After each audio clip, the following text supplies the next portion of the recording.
Listen, you've started 17 things in the last 3 years. Languages, businesses, workouts, books, meditation apps, morning routines, a folder full of half-finished projects, a mind full of unfinished thoughts. You wake up motivated on Sunday. By Wednesday, you're back to scrolling. By Friday, you promise Monday. Monday becomes next week. Next week becomes next month. Next month becomes a year. And somewhere behind your eyes, a voice whispers, "Something is wrong with me.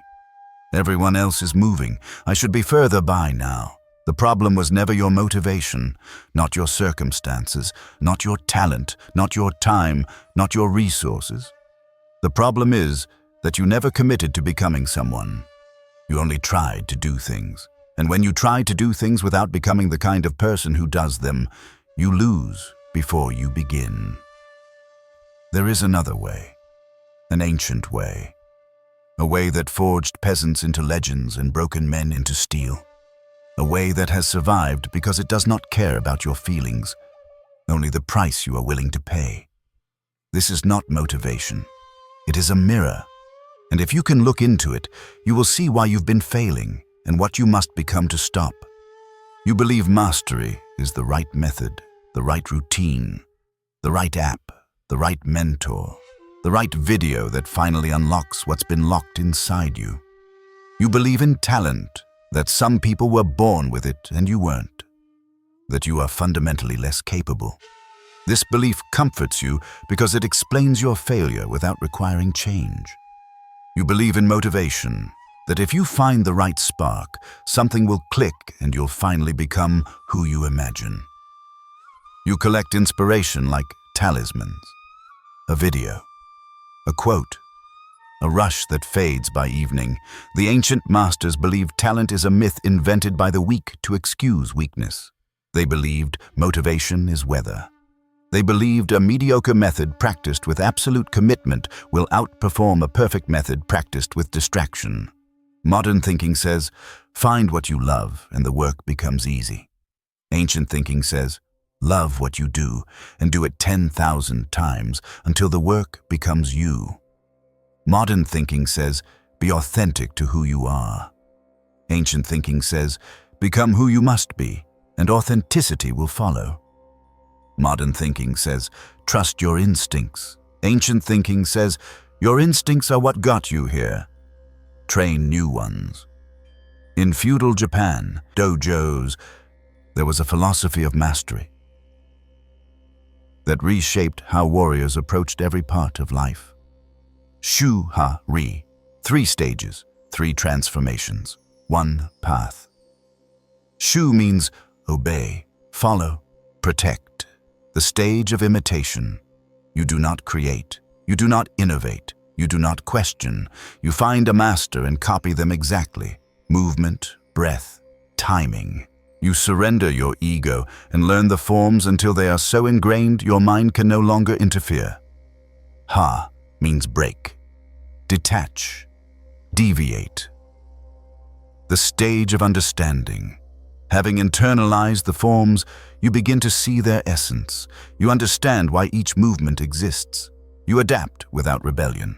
You make the technique yours by letting it pass through you naturally. Ri means leave, transcend, separate. The stage of mastery. The forms are no longer separate from you. You no longer need them because you have become them. You respond with intuition so refined it cannot be taught, only lived. No hesitation, no ego. You cannot skip stages. You cannot rush. You cannot arrive at Ri without passing through Shu. And the tragedy of the modern mind is that it wants mastery without submission, fruit without root, destination without journey. Let me tell you a story. There was a man named Kenji, not his real name. Names don't matter. Patterns do. Kenji was 32 when he admitted he had failed. Not at one thing, at everything. He started a business at 25. It showed promise until the excitement faded and the difficult work began. He learned guitar badly for 2 months, then piano worse for 1. He read the first 50 pages of 100 books and finished none. He exercised in bursts, 3 weeks running, a month lifting, then nothing, then yoga, then nothing. His apartment was cluttered with abandoned pursuits, a camera he no longer touched, language apps he hadn't opened, journals full of resolutions that had rotted on the page. One night he found himself in a bar he didn't remember entering, drinking whiskey he hadn't ordered, listening to a man twice his age talk about the 20 years he spent building a company that had just been acquired for a figure with too many zeros to count. The man wasn't remarkable, not brilliant, not gifted. He was patient, consistent. He had done the same thing every day for 2 decades. Kenji asked the question that haunted him. How did you keep going when it was hard? How did you not quit? The old man laughed. I didn't keep going, he said. I just never stopped. The words made no sense. Kenji wrote them down and forgot them. But something had begun. 3 weeks later, in a bookstore he wandered into to escape his apartment, Kenji found a small book about Aikido. He didn't know why he picked it up, but on the cover was an old man performing a technique on a younger man. And the old man's face carried something Kenji had never seen: complete stillness, absolute presence, like a mountain that had weathered 10,000 storms and would weather 10,000 more. He bought it. That night, he read it twice. The book spoke of Shu-ha-ri. It spoke of finding a teacher and surrendering completely, copying before creating, following before leading, becoming empty before becoming full. It warned about the intermediate student, the one who learns enough to think he knows, but not enough to actually know. Kenji recognized himself. An intermediate student of life, perpetually beginning, perpetually improving, perpetually nowhere. The next morning he did something he had never done. He didn't reach for his phone. He didn't scroll. He didn't plan. He sat in silence for 30 minutes, just breathing, just being. His first act of Shu, surrender to a practice he didn't yet understand. Then he chose one art. He found a teacher, a quiet man named Sato, who had spent 40 years studying and teaching. Kenji didn't ask questions. He didn't chase shortcuts. He did exactly as he was told. When Sato told him to sweep the floor for an hour, he swept. When Sato told him to stand in a stance until his legs shook, he stood. When Sato told him to repeat the same technique 1,000 times, he repeated it. His mind screamed for variety. His ego demanded progress. His modern brain wanted to optimize, to track, to measure. But Kenji began to learn what most never learn. Progress is not a feeling. It is the invisible accumulation of thousands of actions that only becomes obvious in retrospect. After a year, something shifted. He stopped thinking about the technique while performing it. His body knew, his mind quieted, the beginning of Ha. After 2 years, he saw connections between the training hall and his life. He understood why Sato made him sweep. Sweeping was not about the floor. It was training presence in any action, especially the mundane. He understood why he repeated the same movement. Mastery was not about having more techniques. It was about understanding fewer so deeply they revealed the essence of all. After 3 years, Kenji stopped thinking about the system at all. He didn't remind himself to be patient. He didn't apply principles. He simply lived from internalization. Not an arrival, but a way of being. He had become what he practiced. The business he abandoned did not return. That was not the point. The point was that his character changed when he started again. This time a small consulting practice. It succeeded not because of the idea, but because of who he had become. He could commit. He could persist. He could do the same thing every day without needing to feel different. 10 years after that night in the bar, Kenji's company was acquired for a figure with too many zeros to count. And when asked how he did it, he smiled. I didn't keep going. I just never stopped. Now listen carefully. Shu is the stage that kills the ego. The ego must die before anything real can be built. In Shu, you do not question, you do not evaluate. You copy. The master has already made the mistakes. Your job is not to improve. Your job is to receive. Most people cannot tolerate Shu. They cannot tolerate being a beginner. They cannot tolerate being bad while someone else is good. They confuse surrender with weakness. They refuse to submit because submission feels like defeat. But the truth is simple. When you protect your identity as someone who is already competent, you cannot become competent. When you worry about how you appear, you stop learning. The ego makes everything personal, and the moment learning becomes personal, progress slows to a crawl. In Shu, you learn to be bad without quitting. You learn to practice without applause. You learn to take pride in repetition. If you pass through Shu without leaving, you separate yourself from the majority. Ha is where understanding begins. The forms are no longer dead. You see what lives beneath them. You adapt with intelligence, not rebellion. But Ha is dangerous. This is where the ego returns disguised as confidence. You start to believe you are ready to express, ready to innovate, ready to move on. Early understanding is not deep understanding. Recognizing patterns is not embodying them. You can see the shape of mastery and still lack the substance. This is where many fail after surviving Shu. They get bored, they seek novelty, they chase recognition, they trade depth for dopamine.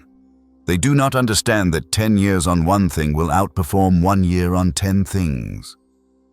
Ri is when there is no separation between you and the practice. You do not remember to be present. You are presence. You do not choose the correct action. The correct action emerges. This is not mystical. It is neurological. Repeat an action enough times and it becomes automatic. You don't think about walking. You don't think about breathing. Mastery is the same process taken to its end. The practice becomes you. And here is the secret the modern mind resists. Ri is not the end. It is a new beginning. The master who reaches Ri in one domain can enter Shu in another without arrogance, without delay, because he has learned how learning works. He has become the kind of person who can internalize. He has forged the instrument that forges everything else. Now apply this to your life. Choose one thing, not 5, not 3. 1. Attention is finite. Energy is finite. The more you divide yourself, the weaker you become. You have been dividing yourself for years and calling it flexibility. It is fear, fear of committing and discovering you are not good enough. Choose one. Then find a master, not a motivational voice. A master. Someone who has walked the path far beyond you. You may never meet them. You may only study their work. It does not matter. You need a standard outside your ego. Then enter Shu. Copy. Do not optimize. Do not improve. Do not add your touch. Copy until the form enters you. Read the same book 5 times instead of 5 books once. Practice the same movement 1,000 times instead of learning 10 movements once. Stay in Shu longer than you want to. Most people leave Shu early and spend the rest of their lives pretending they just weren't into it. Stay until your body knows what your mind cannot explain. When Ha comes, watch your ego. You will feel confident. You will want to show your ideas. You will want to change things. Recognize the trap. Seek understanding, not expression. Let the principles reveal themselves. Do not force revelation. For your career, stop searching for the perfect fit while you remain unformed. Stay long enough to learn the system. Learn it so deeply you can see its hidden logic. That is Shu. Then refine with small, intelligent adjustments rooted in understanding. That is Ha. Eventually, you will move with an ease that looks like instinct to others. That is Ri. For business, stop launching a new venture when the first becomes hard. Pick one customer, one product, one method, and serve it with complete devotion. Learn everything about it. That is Shu. Understand what matters and what does not. That is Ha. Then you will know what to do without panic, because the market will not confuse you the way it confuses the untrained. That is Ri. For self-discipline, stop building elaborate systems to replace character. Pick one daily practice and do it every day for a year. Not because you feel like it, because you committed. That is Shu. The practice will change you, and once you become someone who keeps promises to himself, everything else changes with it. That is Ri. Now let me remove your excuses. You do not lack time. You have been spending it on things that do not matter. If mastery mattered, you would cut something out. You would sacrifice. You haven't because part of you still believes mastery is possible without cost. You do not lack talent. Talent is a story you tell yourself so you never have to find out what you could become. Every master you admire was once worse than everyone around them. The difference is not talent. It is what they did while lacking it. They stayed. You do not lack motivation. Motivation is weather. You have been waiting for a feeling because you are afraid of committing and failing. You would rather not try than try fully and discover you are ordinary. This fear is the engine behind your excuses. If you never commit, you never have to face the truth. Here is the brutal truth. You will never feel ready. You will never feel certain. You will never have enough information. Readiness is not a prerequisite. It is a mirage. The ego uses it to keep you safe from failure. Safety is the enemy of mastery. So choose. Do you want comfort or do you want competence? Comfort is available now. You can keep starting and quitting. Keep collecting half-finished lives. Keep telling yourself the story that you're still searching, still preparing, still figuring it out. Competence will cost you. It will cost your excuses. It will cost your identity as someone who could have been great if he had tried. It will cost years of progress that feels invisible. It will cost boredom, humiliation, repetition, silence. No one can make this choice for you. No book can force you. No mentor can carry you. You choose alone. Here is who you must become. Someone who starts and finishes. Someone whose commitments are not moods. Someone whose word means something, especially to himself. Someone who acts without needing to feel ready. Someone who walks into the unknown without demanding certainty. Someone who understands the path appears under the feet that walk. Someone willing to be bad for a long time without abandoning the practice. Someone who can tolerate the shame of being a beginner without escaping into novelty. Someone who understands mastery is not granted by talent, but earned by unglamorous consistency. Someone who shows up when motivation fails. Someone who acts from commitment, not feeling. Someone who understands feelings are weather, and you must become the mountain. This is not who you are. Not yet. This is who you must become. If you are ready to stop starting and start finishing, leave one commitment in the comments. Not a goal, a commitment. One thing you will do every day for the next year. One thing you will not quit. And if you are ready to become someone different, subscribe. Not for motivation, not for inspiration, for reminders, for truth, for the path. The choice is yours. It always was.